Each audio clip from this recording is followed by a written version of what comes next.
नजर सब पर। नमस्कार, मैं अनंत त्रिपाठी, स्वागत है आपका थर्ड आई न्यूज नेटवर्क में। आइए रुक करते हैं अब तक की 10 बड़ी खबरों का। भारतीय शेयर बाजार ने रचा इतिहास। सेंसेक्स पहली बार 64,000 के पार तो निफ्टी भी 19,000 के ऐतिहासिक लेवल के ऊपर कर रहा ट्रेंड। वहीं केंद्रीय मंत्री अनुराग ठाकुर ने प्रेस कॉन्फ्रेंस में बताया कि सरकार ने नेशनल रिसर्च फाउंडेशन की स्थापना की दिशा में बढ़ाए हैं कदम। जल्द ही नेशनल फाउंडेशन रिसर्च बिल 2023 संसद में पेश होगा। इस फाउंडेशन का कार्य भारत में अनुसंधान की गुणवत्ता, फंडिंग, मेंटरिंग और निर्माण के बाद में दिखेगा। नेशनल रिसर्च फाउंडेशन का उद्देश्य भारत में विभिन्न स्ट्रीमों में रिसर्च करने वाले रिसर्चर को फंड उपलब्ध कराना है। राहुल गांधी ने दिल्ली के करोल बाग में बाइक मैकेनिकों से की मुलाकात। कांग्रेस ने कहा जारी है भारत जोड़ो यात्रा। पीएम नरेंद्र मोदी ने बर्लिन में विशेष ओलंपिक ग्रीष्मकालीन खेलों में देश का प्रतिनिधित्व करने वाले 76 स्वर्ण पदक सहित 202 पदक जीतने वाले एथलीटों को बधाई दी है।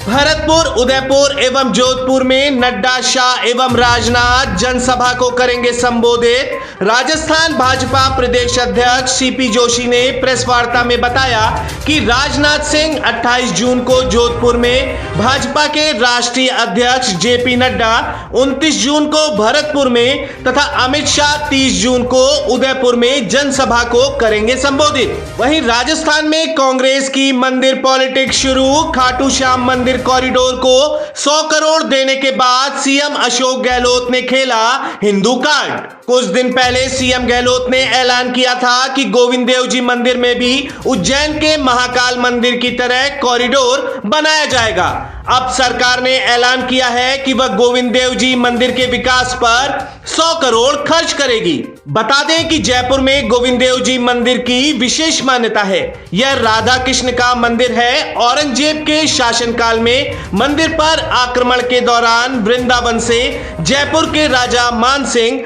भगवान कृष्ण की मूर्ति लेकर आए थे और यहां पर मंदिर बनाकर इस मूर्ति की स्थापना की थी।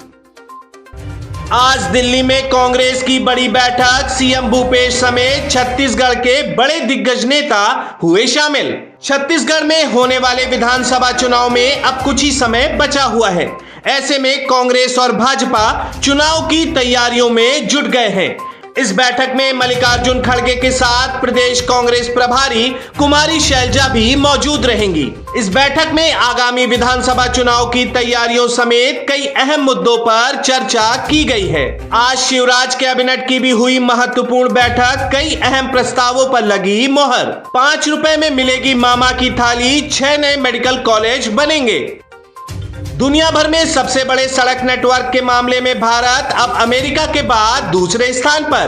केंद्र सरकार ने पिछले 9 साल में देश भर में लगभग 54,000 किलोमीटर नए राष्ट्रीय राजमार्गों का जाल बिछाया है। केंद्रीय मंत्री नितिन गडकरी ने कहा कि बीते 9 वर्षों में 4 लेन राष्ट्रीय राजमार्गों की लंबाई दोगुनी हो गई है। 2013-14 में 4 लेन राजमार्गों की लंबाई 18,371 किलोमीटर थी, जो अब बढ़कर 44,657 किलोमीटर हो गई है। भारत में अब सैटेलाइट आधारित टोल तकनीक पर हो रहा है काम, जिसमें वाहन जितने किलोमीटर राजमार्ग पर चलेगा उतने किलोमीटर का ही टोल देना होगा। ऐसे में टोल प्लाजा समाप्त हो जाएंगे। सरकार अब पेड़ काटने के बजाय उनको दूसरे स्थान पर भी लगा रही है। इसके तहत 68,000 पेड़ों को प्रतिरोपित किया गया।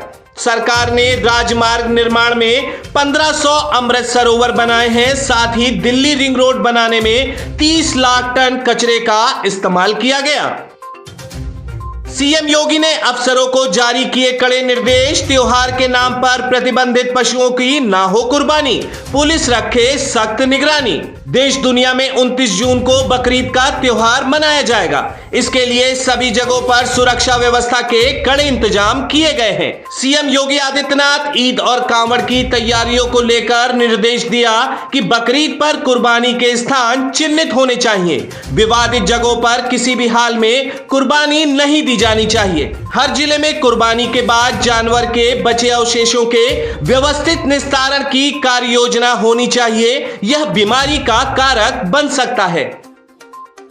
प्रधानमंत्री नरेंद्र मोदी के यूनिफॉर्म सिविल कोड को लेकर दिए गए बयान के बाद देश भर में राजनीति गरमाई। आयोग ने समान नागरिक संहिता को लेकर आम लोगों और धार्मिक राजनीतिक संगठनों से विचार मांगे हैं।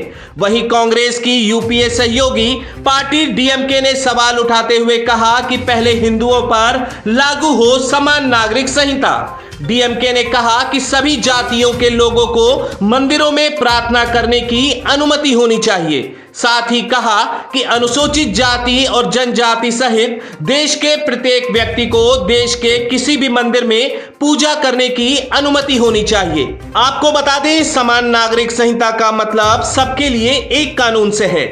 इसके तहत सभी धार्मिक समुदायों पर विवाह, तलाक, विरासत, गोद लेने और रखरखाव जैसे मसलों पर एक जैसा कानून लागू होगा। देश में सभी नागरिकों के लिए एक समान आपराधिक संहिता तो है, लेकिन समान नागरिक कानून नहीं है। कोटा में रुक नहीं रही आत्महत्या की घटना। एक ही दिन में मेडिकल के 2 छात्रों ने की आत्महत्या। 2 महीनों में नवी घटना से दहशत। 5 मामले मई महीने में और 4 मामले इस साल जून महीने में सामने आए हैं। गुमनाम रहकर बिजली चोरी पकड़वाने में बहुत मददगार साबित हो रहा बिजली मित्र पोर्टल। सीएम योगी की सख्ती के चलते बिजली मित्र पोर्टल की सहायता से अब तक लगभग 2800 बिजली चोरी के मामले पकड़े गए हैं। मुख्यमंत्री योगी आदित्यनाथ की अध्यक्षता में आज कैबिनेट की बैठक में 33 अहम प्रस्तावों पर लगी मोहर। इस बैठक में सूक्ष्म उद्यमियों को बढ़ावा देने के लिए मुख्यमंत्री सूक्ष्म उद्यमी दुर्घटना बीमा योजना को लागू करने पर भी मुहर लग गई है। समान नागरिक संहिता पर मोदी सरकार को मिला केजरीवाल का समर्थन। आम आदमी पार्टी ने यूसीसी पर समर्थन जताते हुए कहा कि ये तभी संभव है जब सभी हितधारकों के साथ परामर्श के माध्यम से व्यापक सहमति बने। अनुच्छेद 44 भी कहता है देश में यूसीसी होना चाहिए। इसीलिए सभी धर्मों, राजनीतिक दलों और संगठनों के साथ व्यापक परामर्श किया जाना चाहिए और आम सहमति बनाई जानी चाहिए। वहीं कांग्रेस नेता पी चिदम्बरम ने कहा कि एजेंडा आधारित बहुसंख्यक सरकार इसे लोगों पर थोप नहीं सकती, क्योंकि इससे लोगों के बीच विभाजन बढ़ेगा। वहीं उत्तराखंड यूनिफॉर्म सिविल कोड पर काम करने वाला पहला राज्य बन गया। सीएम पुष्कर सिंह धामी ने साल 2022 के चुनाव के कैंपेन में ही यूसीसी को बड़े मुद्दे के तौर पर जनता के बीच पेश किया था। लाजपत नगर दिल्ली में आयोजित हुआ भगवत गीता कर्म योगी ज्ञान योगी सम्मान समारोह। स्वामी प्रबुद्धानंदा आश्रम द्वारा आयोजित कर्मयोगी सम्मान समारोह में जयपुर के समाजसेवी पंकज सिंह को किया गया सम्मानित। समारोह में जयपुर शहर सांसद रामचरण बोरा सहित समाज के विभिन्न क्षेत्रों से पधारे प्रबुद्धजन उपस्थित रहे। अयोध्या में बन रहे राम पथ पर बनेगा अमेठी द्वार। जिला पंचायत अध्यक्ष व उद्योगपति राजेश अग्रहरि ने दिए 2.5 करोड़ रुपए।